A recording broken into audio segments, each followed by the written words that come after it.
got my first microscope in July of 2022 in an attempt to find a Stentor. 3 weeks later, I found my first Stentor on TikTok Live. Stentor are single-celled microorganisms that learn and make decisions all without a brain.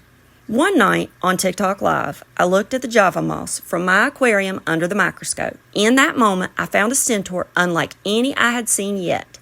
More on that later. Anyway, my deep dive to find out everything I could about Stentor led me to Deepa Rajan at UCSF. Her work with Stentor is inspiring. Clearly fangirling, I contacted her, hoping to discuss a question I had about Stentor. Before I knew it, I was in California at UCSF with Deepa Rajan and a gazillion Stentor. California is the best. It has sea lions and hippies. I found the most amazing coat that I wore for a total of like 6 minutes. I had a bumblebee best friend at the beach and got to see sequoia trees. I met a donkey who told me his dad was a jackass. We laughed about that. My last night in California was bittersweet.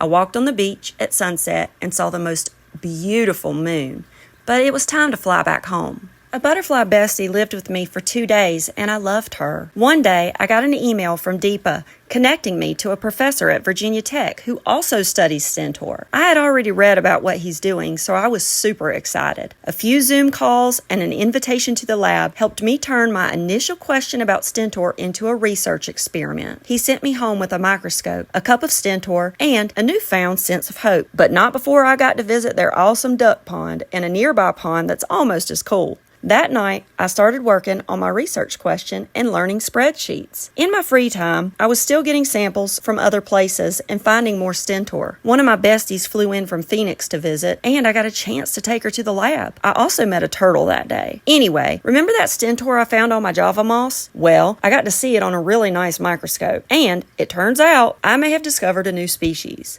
The professor is culturing it for genome sequencing, and I cannot wait to find out if I get to name a Stentor. Anyway, I found a carnival in the middle of nowhere on the way home, and got a funnel cake. I also got COVID. Recovery was hard. Once better, I was back at the lab, learning how to do a phototaxis experiment on Stentor piriformis. I was so happy to be visiting the pond again. I went to a sanatorium that night, which made me question my disbelief in ghosts. I got scratched by something, and that was not the business. The next morning, I visited some tardigrades, to calm my nerves. During the next few weeks, I met some super nice penguin friends, and I made a few more butterfly besties, though they just needed a friend to love them to the other side of this place. I'm proud of myself for doing new things and for learning to appreciate change.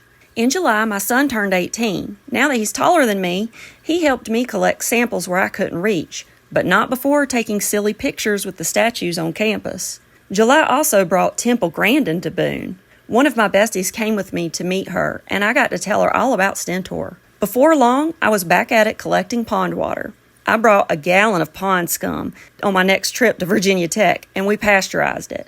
It stinks worse now than it did then, but that's okay because, well, science.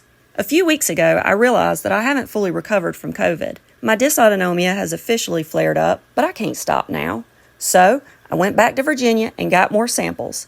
I'm obsessed, but, it's whatever. I went home, started working on some Stentor images in Fiji, found some Stentor on a dead insect, went to a fair, fainted at the fair, started some more Stentor cultures, and set up my dining room for research. I'm now doing phototaxis experiments on a newly discovered species of Stentor, and I'm so grateful for the opportunity to learn. My ultimate goal is to go to grad school to study Stentor. Who would have thought that I could change the entire course of my life at 42?